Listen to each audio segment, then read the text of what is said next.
Good afternoon.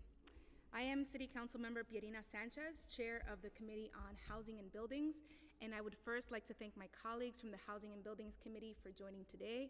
Councilmember Barron, Councilmember Carr, Councilmember Dinowitz, Councilmember Caban, Councilmember Ari Kagan, and Councilmember Hudson, and Councilmember Aviles, and Councilmember Feliz. We are here to vote on two items today.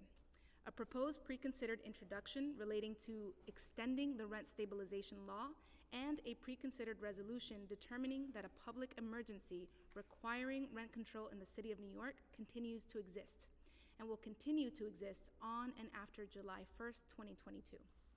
Today's vote is absolutely critical. Rent regulation is one of the most important tools the city has to protect tenants, to keep New Yorkers stably housed, and to prevent homelessness. It is all the more important given current economic conditions. It is New York's worst kept secret that we are in a housing crisis. We all know it just from living here.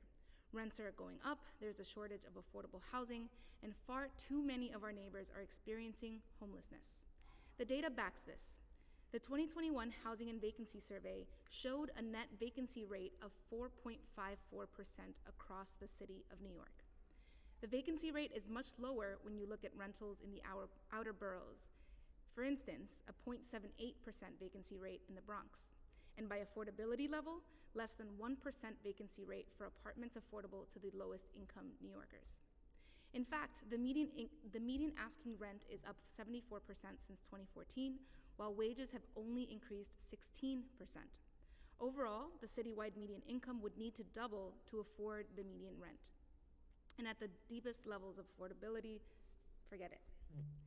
We are all affected by this crisis, the most vulnerable New Yorkers most of all. That is why it is imperative for the City Council to exercise our responsibility, to look at the facts and make the determination that yes, there is an ongoing public emergency in housing, and therefore yes, there is a need to continue regulating rents.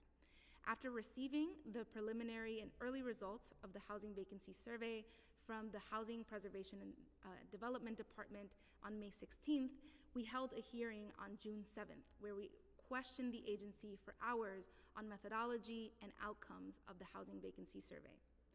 We are voting on those two items today.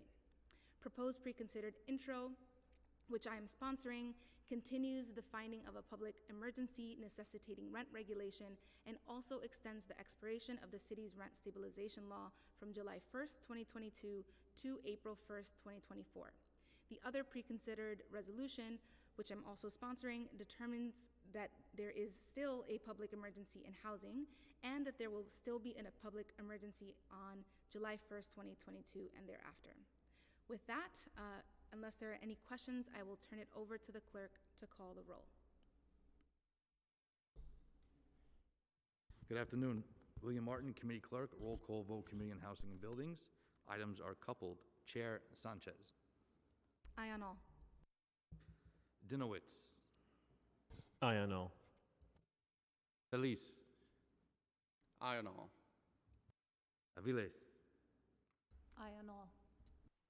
Barron. Chair Sanchez, I vote aye on all, and if my name is not on your bills, I would like to have it included, if it isn't on already. Thank you. Thank you, Councilmember. You got it, Councilmember. Thank you. Caban. Aye on all. Hudson. Aye on all. Kagan. Aye on all. Carr. No on all. By a vote of 8 in the affirmative, 1 in the negative, and no abstentions, items have been adopted by the committee. Madam Chair, that is a full committee. You can close at your convenience. Thank you so much, and thanks to all of my colleagues for attending today.